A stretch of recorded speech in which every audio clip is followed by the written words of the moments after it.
नमस्कार दोस्तों, पीएलटेक्स में आपका बहुत बहुत स्वागत है। दोस्तों, आज की इस क्लास में 6 जनवरी 2022 का सीटेट परीक्षा में पूछा गया क्वेश्चन पेपर लेकर आया हूँ। और इसके अंतर्गत हम लोग सामाजिक अध्ययन के 60 क्वेश्चंस को सॉल्व करेंगे। दोस्तों, ऑनलाइन परीक्षा के सभी क्वेश्चन पेपर आपको कराए जा रहे हैं और इसके बाद ऑफलाइन परीक्षा में पूछे गए सभी क्वेश्चन पेपर को अवेलेबल करा दिया जाएगा आपको। और उसके बाद जस्ट हम स्टार्ट करेंगे 2023 में पूछे गए ऑनलाइन परीक्षा के क्वेश्चन पेपर, और उसके साथ ही साथ अगस्त में जो ऑफलाइन परीक्षा में पूछा गया क्वेश्चन पेपर भी आपको बहुत जल्द मिलने वाला है इस चैनल के माध्यम से। तो आप लोग इन परीक्षाओं में पूछे गए क्वेश्चंस को आप हल्का मत लीजिए, क्योंकि ये सभी क्वेश्चंस पूछे गए हैं ऑलरेडी। तो आप लोग इनको ज़रूर सॉल्व करें। और साथ ही साथ मैं आपको बताना चाहूँगा, ये सभी क्वेश्चन पेपर आपको एक ही प्लेलिस्ट में मिल जाएंगे। सीटेट एसएसटी के नाम से आपको इस वीडियो के डिस्क्रिप्शन में लिंक मिलेगा, वहाँ पर आप लोग वहाँ पर जाके देख सकते हैं। एक ही प्लेलिस्ट में सभी वीडियो आपको अवेलेबल करा दी गई हैं। तो दोस्तों, यदि आप हमारे चैनल पर नए हैं तो चैनल को सब्सक्राइब कीजिए, लाइक कीजिए, शेयर कीजिए। तो आइए शुरू करते हैं दोस्तों। सामाजिक अध्ययन, और यहाँ पर पहला क्वेश्चन आपकी स्क्रीन पे रहा, जैसा कि आप देख पा रहे होंगे। क्वेश्चन नंबर 31 है, निम्नलिखित का सुमेल करें। तो यहाँ पर आपको सुमेल करना है।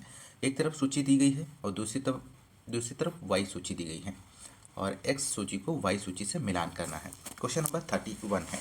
तो यहाँ पर जो मिलान हो जाएगा, ऑप्शन ए में गण गण का जो मिलान हो जाएगा सेकेंड से हो जाएगा बहुसदस्यों वाला दल होता है। ऑप्शन बी में है संघ, तो संघ का जो मिलान होगा संगठन या समूह होता है। श्रेणी का जो मिलान होगा दोस्तों यहाँ पर व्यापारी संगठन, और ग्राम भोजक का जो मिलान हो जाएगा ग्राम मुखिया। तो यहाँ पर ऑप्शन की बात करें तो पहला ऑप्शन यहाँ पर राइट जवाब हो जाएगा। ए का सेकंड, बी का फर्स्ट, और सी का फोर्थ, डी का थर्ड। अगला क्वेश्चन है यहाँ पर दोस्तों, क्वेश्चन नंबर 32। भारतीय उपमहाद्वीप के प्राचीनतम नगरों पर परियोजना कार्य की योजना बनाते समय आप छात्रों को किस क्षेत्र की जानकारी प्राप्त करने के लिए कहेंगे। तो यहाँ पर ऑप्शन पहला दिया गया गंगा घाटी, सेकेंड है नर्मदा घाटी, और थर्ड है सिंधु घाटी, और चौथा ऑप्शन है ब्रह्मपुत्र घाटी। तो इस क्वेश्चन का आंसर आप लोग बता सकते हैं क्या बनेगा यहाँ पर। तो यहाँ पर राइट आंसर जो होगा ऑप्शन थर्ड सिंधु घाटी, इसका सही जवाब हो जाएगा। भारतीय उपमहाद्वीप के प्राचीनतम नगरों पर परियोजना कार्य की योजना बनाते समय शिक्षक छात्रों को सिंधु घाटी सभ्यता क्षेत्र की जानकारी प्राप्त करने के लिए कहेंगे, क्योंकि सबसे पहले नगर की खोज 4700 वर्ष, ध्यान रखिएगा, 4700 वर्ष पहले इसी क्षेत्र में हड़प्पा नामक स्थान पर की गई थी, और इस सिंधु घाटी सभ्यता को हड़प्पा सभ्यता के नाम से भी जाना जाता है। तो आप लोग ध्यान रखिएगा। बढ़ते हैं अगले क्वेश्चन की ओर। क्वेश्चन नंबर यहाँ पर 33 है। कौन सा शासक अपने सैनिकों को टोकन सांकेतिक मुद्रा से वेतन देता था, जो सोने चांदी न होकर सस्ती धातुओं से निर्मित होती थी, और इस सस्ती मुद्रा का प्रयोग लोगों द्वारा तमाम कर चुकाने के लिए किया गया, और यह नीति असफल हुई। ऑप्शन फर्स्ट यहाँ पे दिया गया है गयासुद्दीन तुगलक, ऑप्शन सेकंड है मोहम्मद बिन तुगलक, ऑप्शन थर्ड है फिरोज शाह तुगलक, ऑप्शन फोर है बलबन। तो क्वेश्चन नंबर 33 का जो आंसर बनेगा दोस्तों ऑप्शन सेकेंड हो जाएगा मोहम्मद बिन तुगलक। मोहम्मद बिन तुगलक अपने सैनिक को नगद वेतन देता था, लेकिन कीमतों पर नियंत्रण करने की जगह उसने कागजी मुद्रा की तरह टोकन यानी कि सांकेतिक मुद्रा चलाई, और ये सिक्के धातु के बने होते थे, लेकिन सोने चांदी के ना होकर सस्ती धातु के बने होते थे। 14वीं शताब्दी के लोगों को इस मुद्रा पर भरोसा नहीं था, वे अपने सोने चांदी के सिक्के बचाकर रख लेते थे और अपने तमाम कर इस टोकन मुद्रा से ही चुकाते थे, और इस कारण यह नीति असफल हुई। तो ध्यान रखिएगा। अगला क्वेश्चन, क्वेश्चन नंबर यहाँ पर नेक्स्ट है 34। इमारतें और किले हमें समझने में सहायक होते हैं, तो क्या समझने में सहायक होते हैं। दिए गए ऑप्शंस में से आपको सही विकल्प का चयन करना है। ऑप्शन ए है यहाँ पर ऐतिहासिक काल के वास्तुकारों की सृजनात्मकता और बुद्धिमत्ता को, राजाओं द्वारा निर्माण कार्य को संरक्षण देना और आवश्यक समझना। ऑप्शन सी है जन प्रशंसा प्राप्ति साधन के रूप में भवन निर्माण का महत्व को। ऑप्शन डी है उस काल में लोगों का तकनीकी और परिष्कृत कौशल को। सही विकल्प का चयन कीजिए। तो यहाँ पे राइट आंसर जो होगा ऑप्शन फोर हो जाएगा, सी और डी ऑप्शन सही जवाब बन जाएगा इस क्वेश्चन का, सी और डी। अगला क्वेश्चन, क्वेश्चन नंबर यहाँ पर 35 है। मराठा सेना को मुख्य आधार प्रदान करने वाले कृषक पशुचारकों के दलों को क्या कहा जाता था? ऑप्शन फर्स्ट है कुणबी कहा जाता है, ऑप्शन सेकंड है देशमुख कहा जाता था, या थर्ड ऑप्शन है सूबेदार, चौथा है पेशवा। तो क्वेश्चन नंबर 35 का जो यहाँ पर आंसर बनेगा ऑप्शन फर्स्ट सही हो जाएगा, कुणबी कहा जाता था। मराठा सेना को मुख्य आधार प्रदान करने वाले कृषक पशुचारकों के दलों को कुणबी कहा जाता था दोस्तों। अब कुणबी मूल रूप से पश्चिम भारत में पारंपरिक किसान जातियों के लिए प्रयोग किया जाता था, जबकि प्रधानमंत्री के रूप में कार्य करने वाले व्यक्ति को पेशवा कहते थे, इस बात को ध्यान रखिएगा। और शिवाजी के मंत्रिमंडल को अष्टप्रधान कहा जाता था, और अष्टप्रधान में पेशवा सर्वाधिक महत्वपूर्ण एवं सम्मानित पद था। अगला क्वेश्चन नंबर 36 है, नाथपंथियों और सूफियों के बीच कौन सी समानताएं थी? ऑप्शन ए है कर्मकांडवाद का अनुसरण, ऑप्शन बी है श्वसन के व्यायामों का अभ्यास, ऑप्शन सी है संसार का परित्याग, और यहाँ पर सही विकल्प का चयन करना है। क्वेश्चन नंबर 36 है, तो यहाँ पर राइट आंसर जो होगा ऑप्शन थर्ड हो जाएगा, बी और सी ऑप्शन इस क्वेश्चन का सही आंसर बनेगा दोस्तों। अगला क्वेश्चन नंबर 37 है, औपनिवेशिक काल के दौरान मध्य भारत के आदिवासियों के विषय में सही विकल्प चुने। ऑप्शन ए है उनका जीवन यापन संकट में था, ऑप्शन बी है बिरसा अपने लोगों को अंग्रेजों, जमींदारों और साहूकारों से छुटकारा दिलाना चाहता था, ऑप्शन सी है उन्होंने अपने संघर्ष के लिए अपने तरीके और प्रतीक स्वयं खोजे। सही विकल्प का चयन कीजिए। तो यहाँ पर जो राइट आंसर बनेगा दोस्तों ऑप्शन 4 हो जाएगा, ए बी सी यहाँ पर ऑप्शन जो है सही है, सभी ऑप्शन यहाँ पे राइट जवाब बने जाएगा। अगला क्वेश्चन नंबर 38 है, 1927 में डॉक्टर बी आर अम्बेडकर द्वारा कौन से जातिगत पूर्वग्रहों के विरोध में आंदोलन शुरू किया गया? ऑप्शन फर्स्ट है सामूहिक सामाजिक भोज, ऑप्शन सेकेंड है अंतर जाति विवाह, ऑप्शन थर्ड है विरोध प्रदर्शन हेतु आगे बढ़ना, मंदिर प्रवेश। तो 38 का यहाँ पर जो आंसर बनेगा दोस्तों ऑप्शन 4 हो जाएगा, मंदिर प्रवेश। वर्ष 1927 में डॉक्टर बी आर अम्बेडकर ने मंदिर प्रवेश के लिए आंदोलन शुरू किया था, जिसमें महार जाति के लोगों ने बड़ी संख्या में हिस्सा लिया। वह पूरे देश को दिखाना चाहते थे कि समाज में जाति पूर्वाग्रह की जकड़ कितनी मजबूत है। अगला क्वेश्चन नंबर यहाँ पर हम 39 की बात करेंगे, वेद समाज किसके विचारों से प्रेरित था? यहाँ पर आपको बताना है रामकृष्ण मिशन के, प्रार्थना समाज के, सनातन धर्म सभा के, या ब्रह्म समाज के। तो वेद समाज ब्रह्म समाज के विचारों से प्रेरित था। मद्रास चेन्नई में वर्ष 1864 में, ध्यान रखिएगा, वेद समाज की स्थापना हुई, और वेद समाज ब्रह्मो समाज से प्रेरित था, और इसके सदस्य एक ईश्वर के अस्तित्व में विश्वास रखते थे, और उन्होंने रूढ़िवादी हिंदुत्व के अंधविश्वासों और अनुष्ठानों की सख्त निंदा की है। तो आप लोग यहाँ पर क्वेश्चन नंबर जो बनेगा 39 का जो आंसर ऑप्शन 4 हो जाएगा। अगला क्वेश्चन नंबर यहाँ पर 40 है, निम्नलिखित में से 19वीं शताब्दी के कौन से समाज सुधारक उनके संगठन से सही रूप से मेल खाते हैं? ऑप्शन ए है विवेकानंद वेद समाज, ऑप्शन बी है राम मोहन राय प्रार्थना समाज, सी है केशव चंद्र सेन ब्रह्म समाज, और सही विकल्प का चयन कीजिए। तो यहाँ पर जो राइट आंसर हो जाएगा क्वेश्चन नंबर 40 का ऑप्शन थर्ड, केवल सी ऑप्शन यहाँ पे सही जवाब बनेगा इस क्वेश्चन का। ब्रह्म समाज की स्थापना कलकत्ता में वर्ष 1928 में राजा राममोहन राय ने की थी, और जिसे बाद में ब्रह्म समाज के रूप में जाना गया। और इस संगठन से जुड़े अन्य समाज सुधारक केशव चंद्र सेन और देवेंद्र नाथ टैगोर आदि थे। ध्यान रखिएगा, महत्वपूर्ण प्रश्न है। अगला क्वेश्चन नंबर यहाँ पर 41 है, निम्नलिखित में से कौन सी घटनाओं ने ब्रिटिश राज के खिलाफ भारत में राष्ट्रवादी आंदोलन के लिए प्रेरित किया? तो यहाँ पर ऑप्शन आप लोग पढ़ सकते हैं। ऑप्शन फर्स्ट है आर्म्स एक्ट पारित किया गया तथा भारतीयों द्वारा अपने पास हथियार रखने का अधिकार छीन लिया गया। ऑप्शन बी है वर्नाक्यूलर प्रेस एक्ट पारित किया गया, जिसने सरकार की आलोचना करने वालों को चुप कराया जा सके। ऑप्शन सी है इल्बर्ट बिल, जिसमें प्रावधान किया गया था कि भारतीय न्यायाधीश भी ब्रिटिश या यूरोपीय व्यक्तियों पर मुकदमा चला सकते हैं। ऑप्शन डी है बाल विवाह निषेध एक्ट 1929 में पारित किया गया। सही विकल्प का चयन कीजिए। तो यहाँ पे दोस्तों जो राइट आंसर होगा 41 क्वेश्चन का ऑप्शन फर्स्ट यहाँ पे सही जवाब हो जाएगा। ए बी और सी ऑप्शन यहाँ पर राइट आंसर हो जाएगा। अगला क्वेश्चन नंबर 42 की बात करेंगे। 1905 में बंगाल विभाजन के संदर्भ में सही विकल्प चुनें। ऑप्शन ए है बंगाल का विभाजन लोगों की बिहार और उड़िया के भागों से अलग करने की इच्छा के कारण किया गया। ऑप्शन बी है अंग्रेज बंगाली नेताओं के प्रभाव को कम करना और लोगों में फूट डालना चाहते थे। तो यहाँ पर इस क्वेश्चन का जो और ऑप्शन सी दिया गया है, यह भारतीयों के हित में प्रशासनिक सुविधा थी। तो 42 का यहाँ पर जो ऑप्शन राइट बनेगा वो सेकेंड हो जाएगा, केवल बी यहाँ पर सही जवाब बनेगा। वर्ष 1905 की हम बात करें, वायसराय कर्जन ने बंगाल का विभाजन किया और उस वक्त बंगाल ब्रिटिश भारत का सबसे बड़ा प्रांत था। बिहार और उड़ीसा के कुछ भाग भी उस समय बंगाल के हिस्से थे। अंग्रेजों का कहना था कि प्रशासकीय सुविधा को ध्यान में रखते हुए बंगाल का विभाजन किया गया है, किंतु यह प्रशासनिक सुविधा भारतीयों के हित में नहीं बल्कि अंग्रेज अफसर और व्यापारियों के हित में थी। पूर्वी बंगाल को अलग करने के पीछे अंग्रेजों का मुख्य उद्देश्य बंगाली राजनेताओं के प्रभाव को कम करना और लोगों में फूट डालना था। तो आप लोग ध्यान रखिएगा, महत्वपूर्ण प्रश्न है। और बढ़ते हैं अगले क्वेश्चन की ओर। क्वेश्चन नंबर यहाँ पर 43 है, आरंभिक तौर पर विधायिका और सरकारी नौकरियों में सीटों के आरक्षण के प्रस्ताव का अभिप्राय यहाँ पर क्या है।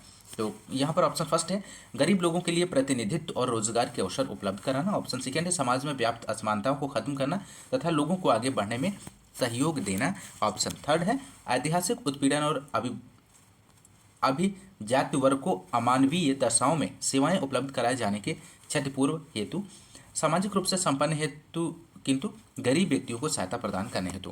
तो यहाँ पर क्वेश्चन नंबर 43 का जो आंसर बनेगा दोस्तों, तो यहाँ पर इस क्वेश्चन का जो राइट आंसर हो जाएगा ऑप्शन सेकेंड, समाज में व्याप्त असमानताओं को खत्म करना तथा लोगों को आगे बढ़ने में सहयोग देना। क्वेश्चन नंबर अगला है यहाँ पर 44, पठार के संदर्भ में दिए गए कथनों पर विचार करो, सही विकल्प का चयन कीजिए। ऑप्शन ए है, पठार में खनिजों की प्रचुरता होती है। ऑप्शन बी है, लावा पठार में काली मिट्टी की प्रचुरता होती है जो उपजाऊ होती है। ऑप्शन सी है, पठारी क्षेत्र मनुष्यों के रहने के लिए सबसे उपयोगी क्षेत्र होते हैं। ऑप्शन डी है, पठारी क्षेत्र में बहुत से जलप्रपात हो सकते हैं। तो क्वेश्चन नंबर 44 का यहाँ पे आंसर जो बनेगा ऑप्शन 4 हो जाएगा। ए बी और डी यहाँ पर ऑप्शन सही जवाब बन जाएगा। क्वेश्चन नंबर नेक्स्ट की यहाँ पर हम बात करेंगे, दृढ़ कथन ये दिया गया है, सभी देशों ने निश्चय किया कि यमोत्तर की गिनती संदर्भ रेखा से शुरू की जाए। कारण आर है, सभी देशांतरी यमोत्तरों की लंबाई समान होती है। दिए गए विकल्पों में से सही विकल्प का चयन कीजिए। तो यहाँ पे राइट आंसर जो होगा ऑप्शन 4 हो जाएगा। ए और आर दोनों सही हैं और आर सही व्याख्या एक ही है। क्वेश्चन नंबर नेक्स्ट यहाँ पर है 46 है, निम्न जोड़ों का विचार करें। ऑप्शन ए है, उत्तर अयनांत 21 जून, दक्षिण अयनांत 22 नवंबर। ऑप्शन सी है, विषुवत 21 मार्च। ऊपर दिए गए जोड़ों में से कौन सा सही सुमेल है आपको बताना है। तो यहाँ पर राइट आंसर हो जाएगा ऑप्शन फर्स्ट, केवल ए और सी ऑप्शन इस क्वेश्चन का सही आंसर हो जाएगा। अगला क्वेश्चन नंबर यहाँ पर 47 है, ग्रीनविच में जब दोपहर के 12 बजते हैं तब ग्रीनविच के 25 डिग्री पश्चिम में क्या समय होता है, क्या समय होगा दोस्तों। तो यहाँ पर आंसर हो जाएगा ऑप्शन 4, 10:20 पूर्वाह्न यहाँ पर इस क्वेश्चन का सही आंसर होगा। अगला क्वेश्चन यहाँ पर हम लेते हैं, क्वेश्चन नंबर 48 है, कथन ए व बी के आधार पर वनों के प्रकार की पहचान करना है आपको। ऑप्शन ए है, ये घने वन भूमध्य रेखा के पास पाए जाते हैं। ऑप्शन बी है, यहाँ अत्यधिक वर्षा होती तथा इन क्षेत्रों में कभी शुष्क मौसम नहीं होता है। तो क्वेश्चन नंबर 48 का यहाँ पर आंसर आपको देना है दोस्तों। तो आप लोग इस क्वेश्चन का आंसर आप लोग दे सकते हैं। तो यहाँ पर जो राइट आंसर होगा ऑप्शन थर्ड हो जाएगा, उष्णकटिबंधीय सदाबहार वन। यदि आपने विकल्प थर्ड का चयन किया है तो आपका आंसर एकदम राइट है। उष्णकटिबंधीय सदाबहार वन को वर्षा वन भी कहते हैं दोस्तों, और ये वन भूमध्य रेखा एवं उष्णकटिबंध के पास पाए जाते हैं। ये क्षेत्र गर्म होते हैं और पूरे वर्ष यहाँ अत्यधिक वर्षा होती है। यहाँ का मौसम कभी शुष्क नहीं होता है, इसलिए यहाँ के पेड़ों की पत्तियाँ पूरी तरह नहीं गिरती और इसलिए इसे सदाबहार वन कहते हैं। तो आप लोग ध्यान रखिएगा। क्वेश्चन नंबर नेक्स्ट 49, सहारा मरुस्थल के संदर्भ में ABC कथनों पर विचार करो, सही उत्तर चुनें। ऑप्शन ए है, इसका क्षेत्रफल 10.45 मिलियन वर्ग किलोमीटर है। ट्यूनीसिया देश का बड़ा हिस्सा सहारा रेगिस्तान में आच्छादित है। सहारा रेगिस्तान में ऊंचे पठारों चट्टानी सतह भी शामिल है। सही विकल्प का चयन कीजिए। तो यहाँ पर आंसर हो जाएगा 49 का सेकेंड, बी और सी सही है जबकि ए गलत दिया गया है दोस्तों। अगला क्वेश्चन नंबर 50, एक वर्षावन में पाए जाने वाली वनस्पतियों को निम्न परत से उच्च परत तक क्रमबद्ध कीजिए। ऑप्शन ए है भूमि परत, बी है उद्गामी परत, सी है वितान और डी है तरुण वृक्ष और ऑप्शन ई है झाड़ीदार परत। तो यहाँ पर जो राइट आंसर होगा ऑप्शन सेकेंड, AEDCB यहाँ पर इसका क्रम बनेगा दोस्तों। अगला क्वेश्चन नंबर 51 है, स्थायी पवनों के संबंध में कौन सा कथन सही है। तो क्वेश्चन नंबर 51 का यहाँ पर सही आंसर की बात करें तो थर्ड ऑप्शन यहाँ पर राइट आंसर बन जाएगा। ये वर्ष भर लगातार किसी निश्चित दिशा में चलती रहती हैं। स्थायी पौने वर्ष भर लगातार निश्चित दिशा में चलती रहती हैं, जैसे व्यापारिक पश्चिमी एवं पूर्वी पौने स्थायी पौने हैं दोस्तों। अगला क्वेश्चन, क्वेश्चन नंबर 52 है यहाँ पर। निम्न कथनों ए, बी और सी पर विचार कीजिए तथा सही विकल्प का चुनाव कीजिए। क्वेश्चन नंबर 52 में आपको सही आंसर का चयन करना है। तो राइट आंसर यहाँ पर जो बनेगा दोस्तों ऑप्शन थर्ड हो जाएगा। दोनों ए तथा सी सही जवाब इस क्वेश्चन का बन जाएगा, ए और सी। अगला क्वेश्चन है यहाँ पर 53, निम्न का मिलान कीजिए। तो सूची फर्स्ट में वनस्पति के प्रकार दिए गए हैं और सेकंड सूची में पौधों की प्रजातियां दी गई हैं। आपको मिलान करना है क्वेश्चन नंबर 53 का। तो आप लोग इसे मिलान कर लीजिए फटाफट। तो यहाँ पर ऑप्शन ए दिए गए कटीली झाड़ियाँ, इसका जो मिलान होगा ऑप्शन सेकंड से हो जाएगा खैरिया कत्था से। उष्णकटिबंधीय वर्षा वन, इसका जो मिलान हो जाएगा दोस्तों ऑप्शन थर्ड से आब नूस का। और उष्णकटिबंधीय पर्णपाती वन, इसका जो मिलान हो जाएगा दोस्तों यहाँ पर फोर्थ से हो जाएगा नेम से। और मैग्रोव वन का जो मिलान होगा वो आपका यहाँ पर हो जाएगा फर्स्ट से हो जाएगा। तो यहाँ पे दोस्तों सही ऑप्शन की बात करें तो यहाँ पर 4 ऑप्शन राइट आंसर बनेगा दोस्तों। अगला क्वेश्चन, क्वेश्चन नंबर 54 है। जनसंख्या वितरण संबंधित निम्नलिखित वाक्यों में से सही विकल्प चुनें। ऑप्शन ए है नदी घाटियों में स्वच्छ जल की उपलब्धता के कारण सघन जनसंख्या होती है। लोग पर्वतीय क्षेत्रों में रहने को वरीयता देते हैं क्योंकि वे कृषि के लिए सर्वोत्तम स्थान है। लोग समतल मैदानों और सहज ढालों पर रहने की वरीयता देते हैं। लोग कठिन जलवायु में रहने की को वरीयता देते हैं। तो यहाँ पर 54 का जो आंसर बनेगा दोस्तों ऑप्शन 4 हो जाएगा। ए और सी इसका सही जवाब बन जाएगा दोस्तों। अगला क्वेश्चन, क्वेश्चन नंबर 55 की बात करेंगे। टैगोर के शिक्षा संबंधी विचारों के बारे में कौन से कथन सही हैं। ऑप्शन है प्राकृतिक वातावरण में सृजनात्मक अधिगम, कला संगीत और नृत्य पर बल देना, पाश्चात्य सभ्यता विज्ञान और तकनीकी की आलोचना। सही विकल्प का चयन कीजिए। तो यहाँ पे राइट आंसर हो जाएगा ऑप्शन फर्स्ट, ए और बी ऑप्शन यहाँ पे सही जवाब बनेगा दोस्तों। नेक्स्ट क्वेश्चन, क्वेश्चन नंबर 56 है यहाँ पर। जनसंख्या पिरामिड के संदर्भ में निम्नलिखित कथनों पर विचार कीजिए। ऑप्शन ए है जनसंख्या पिरामिड के मध्य भाग की ओर जनसंख्या का केंद्रीकरण उच्च आश्रितता को दर्शाता है।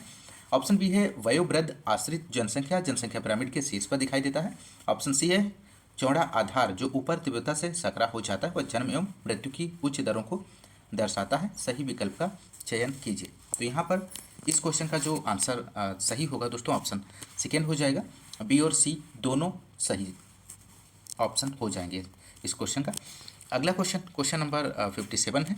कृषि के प्रकार पर निम्नलिखित वक्तव्यों का पर विचार कीजिए। ऑप्शन ए है तकनीक के निम्न स्तरों पर प्रयोगक मिश्रित कृषि में होता है। स्थानांतरित कृषि जीवन निर्वाह हेतु कृषि का पुरातन प्रकार है। स्थानांतरित कृषि को कर्तन व दहन कृषि के रूप में भी जाना जाता है। सही विकल्प का चयन करना है। 57 का जहाँ पर आंसर बनेगा सेकेंड, बी और सी दोनों ऑप्शन सही जवाब हो जाएगा दोस्तों इस क्वेश्चन का। अगला क्वेश्चन, क्वेश्चन नंबर 58 की यहाँ पर हम बात करेंगे दोस्तों। 1964 में किस देश ने विभिन्न प्रकार के सामाजिक भेदभाव की रोकथाम के लिए नागरिक अधिकार अधिनियम पारित किया। तो यहाँ पर राइट आंसर जो हो जाएगा ऑप्शन थर्ड, संयुक्त राज्य अमेरिका। संयुक्त राज्य अमेरिका में विभिन्न प्रकार के सामाजिक भेदभाव की रोकथाम के लिए वर्ष 1964 में नागरिक अधिकार कानून पारित किया गया। इस कानून के जरिए नस्ल, धर्म या राष्ट्रीयता के आधार पर किसी भी तरह के भेदभाव को गैर कानूनी घोषित कर दिया गया। अगला क्वेश्चन, क्वेश्चन नंबर यहाँ पर 59 है। कथन ये दिया गया है समुद्र के सीमा क्षेत्र का जीवन पर्वतीय क्षेत्र के जीवन से बहुत भिन्न होता है। कारण बी दिया गया है लोग अपने जीवन को भौगोलिक परिस्थितियों के अनुकूल ढाल लेते हैं। सही विकल्प का चयन कीजिए। तो यहाँ पर 59 का आंसर क्या बनेगा दोस्तों, आप लोग इसका आंसर दे सकते हैं इस क्वेश्चन का। तो राइट आंसर होगा ऑप्शन फर्स्ट, ए तथा आर दोनों सही हैं तथा आर एक ही सही व्याख्या है। क्वेश्चन नंबर अगला 60 है। यहाँ पर पंचायती राज संस्थानों को उनकी जन भागीदारी के आरोही क्रम में क्रमबद्ध आपको करना है। सही विकल्प का चयन करना है दिए गए ऑप्शंस में से। तो यहाँ पर सही क्रम जो हो जाएगा ऑप्शन थर्ड विकल्प सही आंसर होगा। पहले बी आएगा, बी यानी कि ग्राम पंचायत, उसके बाद ए पंचायत समिति, उसके बाद जिला परिषद। अगला क्वेश्चन, क्वेश्चन नंबर 61 है। यहाँ पर निम्नलिखित में से कौन नगर निगम का एक निर्वाचित सदस्य है। दिए गए ऑप्शंस में से पहला ऑप्शन है आयुक्त, ऑप्शन सेकंड है सचिव, ऑप्शन थर्ड है पार्षद यानी कि निगम पार्षद, ऑप्शन 4 है प्रशासनिक प्रमुख। तो क्वेश्चन नंबर 61 का आंसर आपको देना है दोस्तों। तो राइट आंसर जो होगा ऑप्शन थर्ड, पार्षद निगम पार्षद, इसका सही जवाब बनेगा। बड़े बड़े शहरों में प्रशासनिक देखरेख के लिए नगर निगम होता है और वहाँ शहरों को अलग अलग वार्डों में बांटा जाता है और प्रत्येक वार्ड से एक पार्षद का चुनाव होता है। नगर निगम के कुछ निर्णय ऐसे होते हैं जो सारे शहर को प्रभावित करते हैं और ऐसे जटिल निर्णय पार्षदों के समूह द्वारा लिया जाता है दोस्तों। तो यहाँ पर ऑप्शन थर्ड जो है राइट आंसर बनेगा दोस्तों। अगला क्वेश्चन, क्वेश्चन नंबर 62 है, कृषि के अतिरिक्त इनमें से कौन गैर कृषि कार्य करते हैं? तो यहाँ पर क्वेश्चन नंबर 62 का जो आंसर हो जाएगा 4, सभी ए कॉमा बी और सी इसका राइट आंसर बन जाएगा दोस्तों। कृषि मजदूर और छोटे किसान और बड़े किसान, यहाँ पे सभी ऑप्शन राइट आंसर हैं। अगला क्वेश्चन, क्वेश्चन नंबर 63 है, इनमें कौन सा कथन गलियों में सामान बेचने वालों और बाजार में दुकान वालों के विषय में सही है? ऑप्शन ए है, दोनों अपना स्वयं का काम करते हैं और रोजगार पर नहीं होते। ऑप्शन बी है, दोनों को सामाजिक संरक्षण के लाभ जैसे वार्षिक अवकाश, चिकित्सा सुविधा आदि नहीं मिलते हैं। तो क्वेश्चन नंबर 63 का यहाँ पर राइट ऑप्शन की हम बात करें तो यहाँ पर थर्ड विकल्प जो है सही आंसर हो जाएगा। दोनों ए और बी ऑप्शन राइट जवाब बनेगा। अगला क्वेश्चन, क्वेश्चन नंबर 64 है, किस ऐतिहासिक घटना के बाद संयुक्त राज्य अमेरिका में महिलाओं को मतदान का अधिकार प्राप्त हुआ? महत्वपूर्ण प्रश्न है। यहाँ पर पहला ऑप्शन दिया गया प्रथम विश्व युद्ध, ऑप्शन सेकंड है अमेरिकी स्वतंत्रता की घोषणा, थर्ड है प्रथम अमेरिकी संवैधानिक संशोधन, ऑप्शन 4 है द ग्रेट डिप्रेशन। तो 64 का यहाँ पे जो आंसर बनेगा ऑप्शन फर्स्ट, प्रथम विश्व युद्ध। प्रथम विश्व युद्ध की हम बात करें तो 1914 से 18 तक ये चला और इसके बाद संयुक्त राज्य अमेरिका में महिलाओं को मतदान का अधिकार प्राप्त हुआ। युद्ध के दौरान बहुत से पुरुष लड़ाई में थे और इसलिए महिलाओं को उन कामों को करने के लिए बुलाया गया जो पहले पुरुषों के काम माने जाते थे और इसके फलस्वरूप महिलाओं द्वारा मताधिकार के लिए किए गए संघर्ष ने प्रथम विश्व युद्ध के दौरान और मजबूती पकड़ा और इस आंदोलन को महिला मताधिकार आंदोलन कहा गया और इसे अंग्रेजों में सफ्रेज मूवमेंट कहते हैं दोस्तों, इस बात को भी ध्यान रखिएगा। तो अगला क्वेश्चन, क्वेश्चन नंबर 65 है, निम्नलिखित में से कौन सा वक्तव्य लिंग रूढ़िवादिता धारणा यानी कि जेंडर स्टीरियोटाइप के लिए चुनौती है? ऑप्शन फर्स्ट है लड़कियां अच्छा व्यवहार करती हैं, ऑप्शन सेकंड है लड़के शरारती होते हैं, ऑप्शन थर्ड है लड़कियां अच्छा खाना पकाती हैं, 4 है लड़के संवेदनशील होते हैं। तो यहाँ पर आपको बताना है जेंडर स्टीरियोटाइप के लिए कौन सा चुनौती है। तो यहाँ पर राइट आंसर जो होगा ऑप्शन 4 हो जाएगा, लड़के संवेदनशील होते हैं। लड़के संवेदनशील होते हैं यह वक्तव्य लिंग रूढ़िवादिता धारणा के लिए चुनौती है। लिंग रूढ़िवादिता धारणा एक पूर्व निर्धारित दृष्टिकोण और व्यवहार है जिसे सभी पुरुषों महिलाओं के लिए विशिष्ट माना जाता है। क्वेश्चन नंबर अगला 66, किसी एक पंजाबी शैक्षिक संस्था को कोलकाता में पंजाबी माध्यम का स्कूल खोलने की अनुमति दी जाती है तो भारतीय संविधान के अनुसार कौन से मौलिक अधिकारों का अनुसरण किया जा रहा है? ऑप्शन फर्स्ट है सांस्कृतिक और शैक्षिक अधिकारों का, ऑप्शन सेकंड है संवैधानिक उपचारों के अधिकारों का, स्वतंत्रता के अधिकारों का और शिक्षा के अधिकारों का।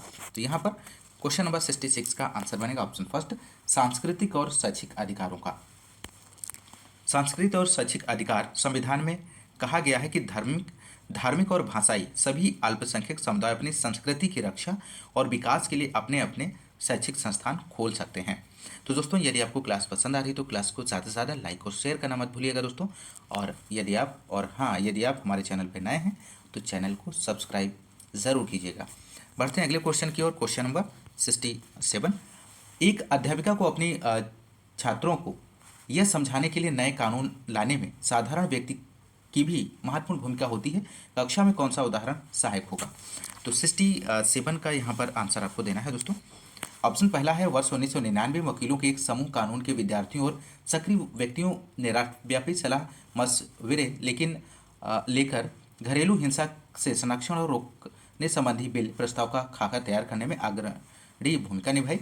ऑप्शन बी है 1 दिसंबर 1955 को रेसा पार्कस एक अफ्रीकन अमेरिकन महिला ने बस एक श्वेत व्यक्ति के लिए अपनी सीट खाली करने से मना कर दिया।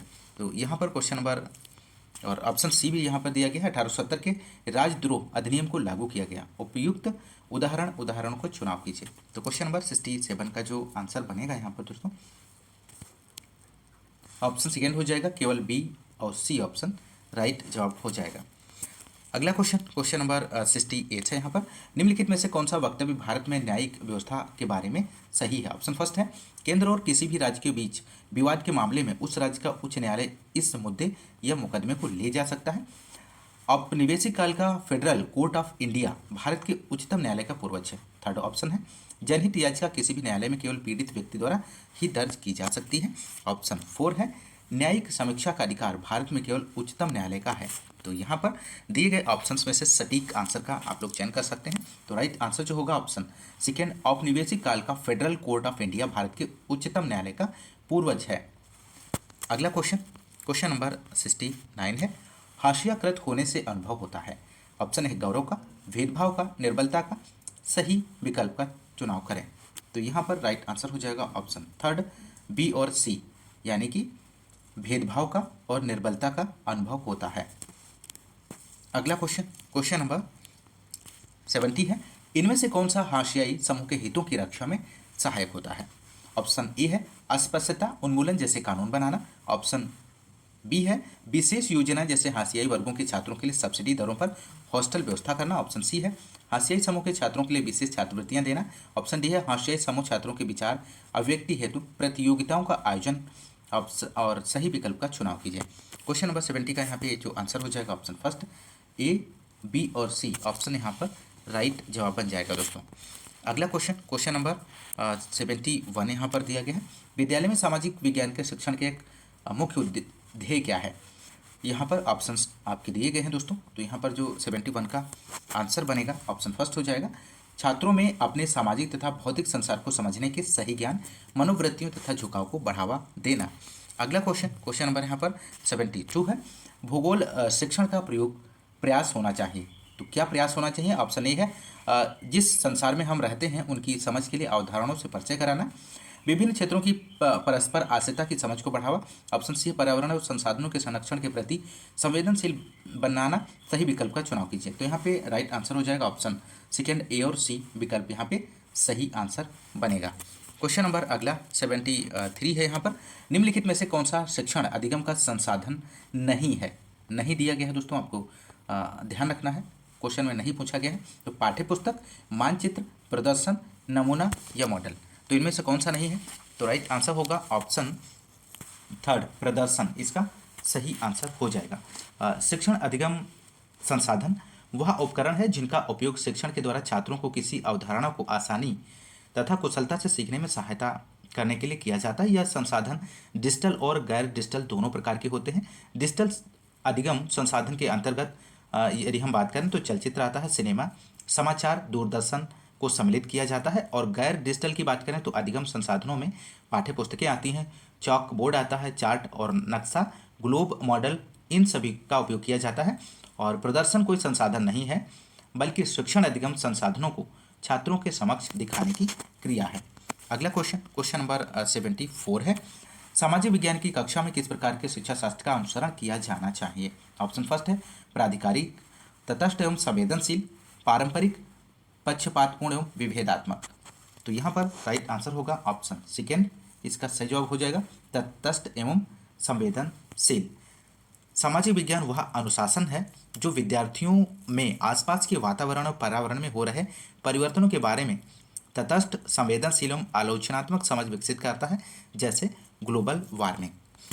अगला क्वेश्चन, क्वेश्चन नंबर 75 है, पोस्टर किसका उदाहरण है? आपको बताना है। ऑप्शन फर्स्ट है ग्राफिक सामग्री का, त्रियामी 3D सामग्री का, या श्रवण दृश्य सामग्री का, प्रक्षेपित या प्रक्षिप्त सामग्री का। तो यहाँ पर राइट आंसर जो होगा ऑप्शन फर्स्ट, पोस्टर ग्राफिक सामग्री का उदाहरण है, जो एक दृश्य शिक्षण सहायक सामग्री है।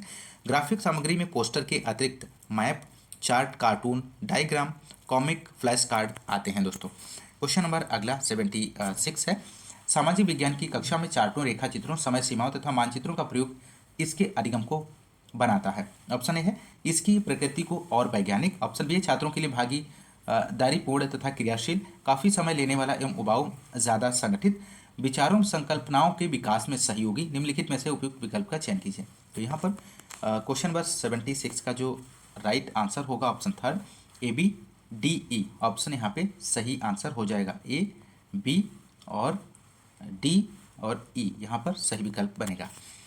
अगला क्वेश्चन, क्वेश्चन नंबर 77 है। सामाजिक विज्ञान की शिक्षिका होने के नाते आपको नदी के द्वारा बनाई गई आकृतियों पर कक्षा लेनी है। निम्नलिखित में से कौन सा शिक्षण एग्जाम सामग्री कक्षा में प्रयोग की जा सकती है? तो यहाँ पर आंसर जो होगा ऑप्शन थर्ड हो जाएगा, बाढ़ग्रस्त मैदान का उपग्रह से प्राप्त चित्र, इसका सही आंसर बनेगा। क्वेश्चन नंबर अगला है 78। शिक्षिका सामाजिक विज्ञान की कक्षा में पांडुलिपि पर चर्चा कर रही है। निम्नलिखित में से कौन से शब्द विषय पर चर्चा का हिस्सा हो सकते हैं? ऑप्शन ए है लेखा जोखा तथा कर, पत्र तथा संतों की शिक्षाएं। ऑप्शन सी है अभिलेख, पुरालेख, अनुप्रस्थ, टोडा निर्माण। तो क्वेश्चन नंबर 78 का आंसर जो होगा ऑप्शन सेकेंड हो जाएगा, ए और बी। सी ऑप्शन यहाँ पर राइट आंसर बनेगा दोस्तों। अगला क्वेश्चन, क्वेश्चन नंबर 79 है। यहाँ पर निम्नलिखित प्रश्न सामाजिक विज्ञान की कक्षा में प्रस्तुत किए गए, जो इनमें से आलोचनात्मक चिंतन के सर्वाधिक अवसर कौन प्रदान करते हैं, उसका चयन करना है। तो आलोचनात्मक चिंतन के लिए जो सर्वाधिक अवसर प्रदान करता है, दिए गए ऑप्शंस में से आपको उस विकल्प का चयन करना है। तो 79 का यहाँ पर जो आंसर बनेगा दोस्तों, ऑप्शन थर्ड हो जाएगा, केवल ए और सी। ए और सी यहाँ पर सही आंसर हो जाएगा। ए है रिंडर पेस्ट पशु महामारी ने अफ्रीका देशों को दरिद्रीकरण तक पहुंचा दिया और परीक्षण किया। और सी ऑप्शन यहाँ पर है कैरिबियाई करारबद्ध मजदूरों के अनुभवों की तुलना 21वीं सदी के मजदूरों से कीजिए। अगला क्वेश्चन, क्वेश्चन नंबर 80 है। यहाँ पर बहुवैकल्पिक प्रश्नों पर आधारित आकलन के विषय में कौन सा कथन सत्य है? तो क्वेश्चन नंबर 80 का यहाँ पर आंसर आपको देना है। पहला ऑप्शन है पाठ्यक्रम का विस्तृत प्रयोग संभव, केवल योगात्मक आकलन के लिए प्रयुक्त, भाषाई योग्यता का सीमित आकलन, विद्यार्थियों में सुधार के लिए सीमित संभावना, मूल्यांकन में पक्षपात की कम संभावना, और सही विकल्प का चुनाव कीजिए। तो क्वेश्चन नंबर 80 का यहाँ पर सही आंसर बनेगा ऑप्शन थर्ड, ए, बी, डी और ई, इसका राइट आंसर हो जाएगा दोस्तों। अगला क्वेश्चन, क्वेश्चन नंबर 81 है। आपको अपनी अगली कक्षा में असहयोग आंदोलन पर चर्चा करनी है और इसमें से किस पक्ष या पक्षों पर छात्रों में घटनाओं की समझ विकसित करने के लिए बल देंगे? तो क्वेश्चन नंबर 80 का यहाँ पर आपको सही आंसर का चयन करना है। तो यहाँ पर जो राइट आंसर होगा दोस्तों, ऑप्शन फर्स्ट हो जाएगा, केवल ए, बी, सी, डी ऑप्शन इसका सही जवाब बनेगा। यह आंदोलन कब हुआ, इसका प्रभाव क्षेत्र क्या है, और आंदोलन में मुख्य किस किस ने भाग लिया, और किसान, माफ कीजिएगा, इसका परिणाम क्या हुआ। अगला क्वेश्चन, क्वेश्चन नंबर 82। यदि छात्रों को समझ में नहीं आता है कि कक्षा में क्या पढ़ाया जा रहा है, तो शिक्षक को चाहिए कि वह विद्यार्थियों को स्वयं अध्ययन करने के लिए कहे। सेकेंड ऑप्शन है अवधारणा को फिर से अलग तरीके से समझाएं, मॉनिटर से नोट्स उपलब्ध कराने के लिए कहें, विषय को एक और दिन के लिए छोड़ दें। तो 82 का यहाँ पर दोस्तों जो राइट आंसर होगा ऑप्शन सेकेंड, अवधारणा को फिर से अलग तरीके से समझाएं, सेकेंड ऑप्शन सही जवाब बनेगा। यदि छात्रों को समझ में नहीं आता है कि कक्षा में क्या पढ़ाया जा रहा है, तो एक आदर्श शिक्षक को चाहिए कि वह अवधारणा को अलग अलग तरीके से समझाए, क्योंकि कक्षा में सभी छात्रों की समझ यानी कि मानसिक क्षमता एक समान नहीं होती है। क्वेश्चन नंबर अगला 83 है। यहाँ पर एक सामाजिक विज्ञान की शिक्षिका होने के नाते आप विषय संबंधी धारणाओं और उसका राष्ट्र के साथ संबंध को संबोधित करना चाहती है। निम्नलिखित में से कौन से उपागम पाठ योजना है सबसे उपयुक्त होंगे? ऑप्शन ए है किस प्रकार विकासात्मक चुनौतियों जैसे गरीबी और निरक्षरता ने राष्ट्र को विफल कर दिया पर जोर देगी। ऑप्शन बी है लोग राष्ट्र के साथ स्वयं को कैसे जोड़कर देखते हैं, इस पर स्थानीय बोध शामिल करना है। ऑप्शन सी है राष्ट्र की परिकल्पना के विविध तरीकों से चर्चा में समायोजन करना। तो सबसे सही विकल्प का चुनाव कीजिए। तो यहाँ पर इस क्वेश्चन का जो राइट आंसर बनेगा ऑप्शन सेकेंड हो जाएगा, केवल बी और सी ऑप्शन राइट जवाब है। लोग राष्ट्र के साथ स्वयं को कैसे जोड़कर देखते हैं और इस पर स्थानीय बोध को शामिल करना। ऑप्शन सी है राष्ट्र की परिकल्पना के विविध तरीकों को चर्चा में समायोजित करना। अगला क्वेश्चन, क्वेश्चन नंबर 84 है। निम्नलिखित में से किस लेखक के लेखन को द्वितीय स्रोत के रूप में मान सकते हैं? क्वेश्चन नंबर 84 का यहाँ पे जो आंसर हो जाएगा ऑप्शन 4 बनेगा, रिचर्ड इवांस। रिचर्ड इवांस के लेखक को द्वितीय स्रोत के रूप में मान सकते हैं। इतिहास की पाठ्यपुस्तक द्वितीय स्रोत का एक उदाहरण है, क्योंकि द्वितीय स्रोत किसी घटना के दस्तावेजों या रिकॉर्ड का उल्लेख करते हैं। और सर रिचर्ड इवांस एक ब्रिटिश इतिहासकार थे, इस बात को भी आप लोग ध्यान रखिएगा। अगला क्वेश्चन, क्वेश्चन नंबर 85 है। निम्नलिखित सांख्यिकी आंकड़ों के कुछ महत्वपूर्ण के स्रोत हैं जो परियोजना रिपोर्ट तैयार करने के लिए प्रयोग किए जा सकते हैं। तो ऑप्शन ए है राज्य सरकार, ऑप्शन बी है केंद्र सरकार, सी है समाचार पत्र, ऑप्शन डी है विकिपीडिया। और उपयुक्त में से कौन सा विश्वसनीय तथा प्रमाणिक माना जाता है? तो यहाँ पर इस क्वेश्चन का जो आंसर हो जाएगा 85 का सेकेंड ऑप्शन बनेगा केवल। क्वेश्चन नंबर 86, निम्नलिखित प्रश्न सामाजिक विज्ञान की कक्षा में सामान्यतः प्रयोग किए जाते हैं, उनका चयन कीजिए जो समालोचनात्मक चिंतन के विकास के लिए सर्वाधिक अवसर उपलब्ध कराते हैं। तो क्वेश्चन नंबर 86 का यहाँ पर जो आंसर हो जाएगा ऑप्शन फर्स्ट ABC ऑप्शन इसका सही जवाब बनेगा। समालोचनात्मक चिंतन क्रिटिकल थिंकिंग एक ऐसी क्षमता है जिससे वस्तुनिष्ठ तरीके से सूचना और अनुभव का विश्लेषण किया जा सकता है दोस्तों। क्वेश्चन नंबर अगला 87 है, निम्नलिखित प्रश्नों में से कौन सा छात्रों के प्रक्रियात्मक ज्ञान को आंकने का प्रयास करता है? तो ऑप्शन ए है सकल घरेलू उत्पाद को अनुमानित कैसे किया जाता है, ऑप्शन बी है निम्नलिखित का पूर्ण रूप दीजिए ILO, FAO, यूनेस्को, यूनिसेफ और WHO। शिशु मृत्यु दर से मातृ मृत्यु दर कैसे भिन्न है? उन तरीकों पर चर्चा करें जिसमें एक स्थायी एवं नियमित रोजगार भिन्न है एक अनियमित रोजगार से। तो भारत में पंचायत चुनाव कराने की प्रक्रिया का व्याख्यान करें, सही विकल्प का चुनाव कीजिए। तो 87 का यहाँ पर जो आंसर होगा ऑप्शन 4 हो जाएगा, ACE ऑप्शन राइट जवाब बनेगा दोस्तों। अगला क्वेश्चन नंबर 88 है यहाँ पर, इनमें से कौन सा से प्रश्न पराबौद्धिक मेटाकॉग्निटिव ज्ञान का आकलन करते हैं? ऑप्शन ए है कपड़ों के भिन्न भिन्न नाम उनके इतिहास के विषय में बताते हैं, ऑप्शन बी है अपनी बस्ती के हाशियाई समुदाय को पहचाने और इस समुदाय के सदस्य के रूप में अपनी भावनाएं प्रकट करने के लिए कविता या गीता या पोस्टर बनाएं, ऑप्शन सी दिया गया है भारतीय धर्मनिरपेक्षता क्या है, संविधान की कुछ विशेषताएं जो धर्मनिरपेक्षता को बढ़ावा देती हैं को सूचीबद्ध करें। तो यहाँ पर क्वेश्चन नंबर 88 का और यहाँ पर ऑप्शन डी भी दिया गया है, भारत के किसी भी चाय बागान के इतिहास का अवलोकन करें और इनके मजदूर किस प्रकार नील की खेती के मजदूरों से भिन्न या समान थे परीक्षण करें, ऑप्शन ई है बहादुर शाह जफर ने के द्वारा विद्रोह का समर्थन करने से लोगों और शासक परिवार पर क्या प्रभाव पड़ा, सही विकल्प का चुनाव कीजिए। तो यहाँ पर सही विकल्प होगा थर्ड बी और डी, सी बी डी और ई ऑप्शन यहाँ पर राइट आंसर बन जाएगा दोस्तों।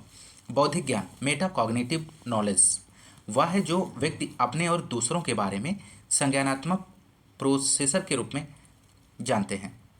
बौद्धिक विनियमन गतिविधियों के एक सेट के माध्यम से अनुभूति और सीखने के अनुभवों का नियमन है जो लोगों को उनके सीखने को नियंत्रित करने में मदद करता है। तो आप लोग ध्यान रखिएगा ऑप्शन थर्ड यहाँ पे राइट आंसर हो जाएगा।